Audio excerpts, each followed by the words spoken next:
As Apaak, I am the Member of Parliament for Busia South and Ghana's Deputy Minister for Education.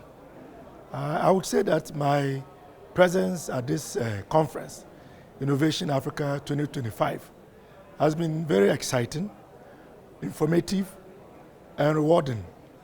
It has given me the opportunity to interact with colleague ministers from other parts of the continent, as well as organizations, both private and public, in the area of education. A lot of things have stood out for me, but I think the most important thing that has stood out for me is the knowledge that where my country, Ghana, is looking to go to in terms of the future of Ghana's education is not isolated. I see that this seems to be a movement across the continent and across the globe. And what we share in common is our quest to try and prepare our nations, the future of our nations, to be able to survive, thrive, and contribute meaningfully as we enter into the 21st century. So I think I would say that it has been very, very positive.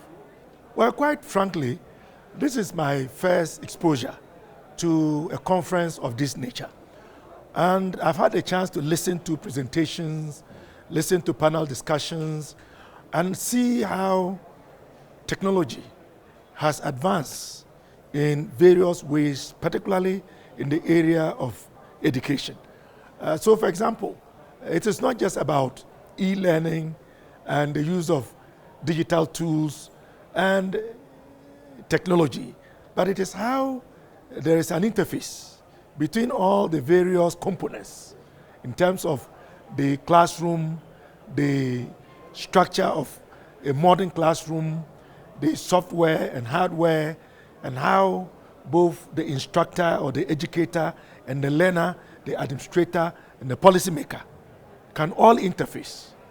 And I think that is very important, and that really is one of the takeaways that I will be taking back to my country. Yes, in Ghana we have a number of policies, and I must be frank, I belong to a government that just took over the reins of power on January 7th, 2025. And we campaigned on a number of issues in our manifesto. One of the things that we did was to tell the Ghanaian people that we will reset Ghana. And that reset includes resetting our education.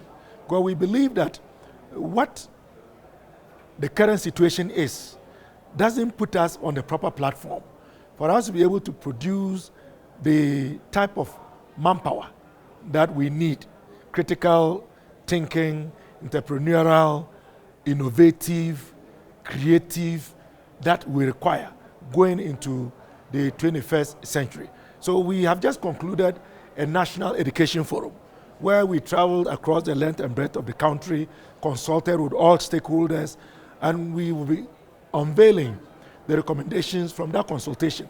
But one thing is for sure, from what we know so far, Ghanaians are opting for a focus in investment in education, targeting STEM, TVET education, and in particular, a focus on how we can build a system that would leave no child behind, be it a rural child, an urban child. So regardless of your social, economic, or political conditions, no Ghanaian child should be left forward. And I think this is the direction that we are adopting in Ghana.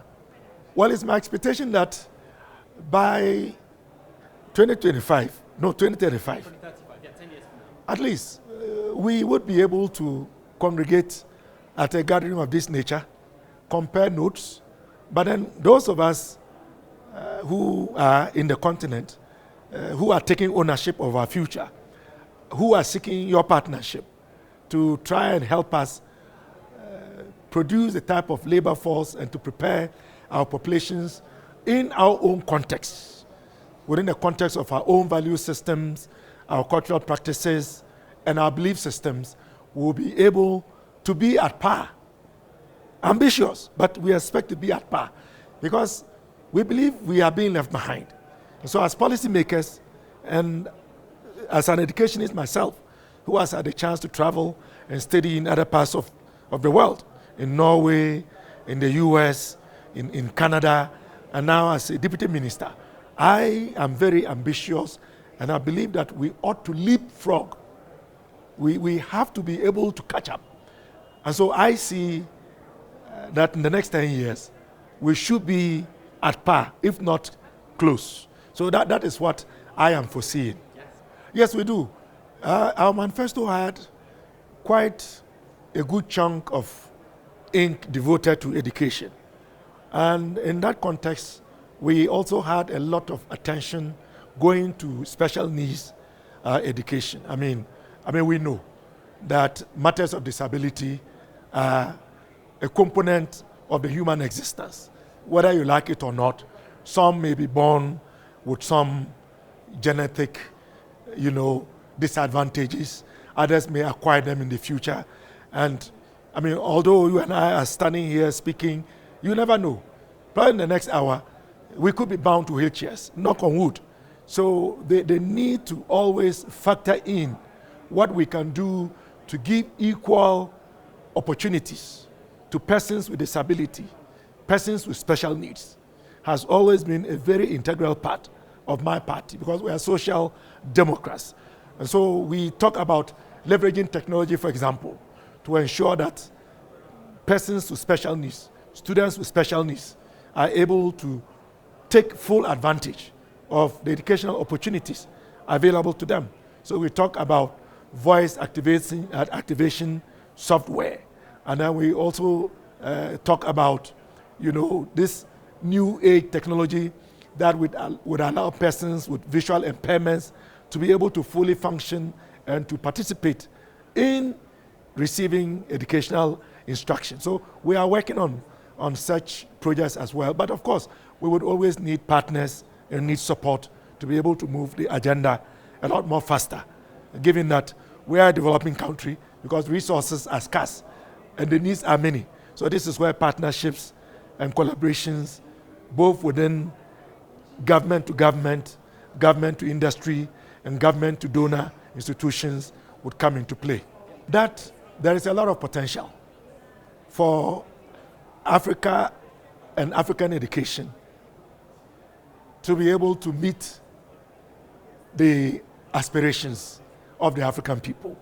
And that if we work together in partnership, as a global community, as a global family, bringing industry, bringing policymakers, bringing the private sector, bringing donor partners together, we can make a lot of progress in the interest of our common humanity.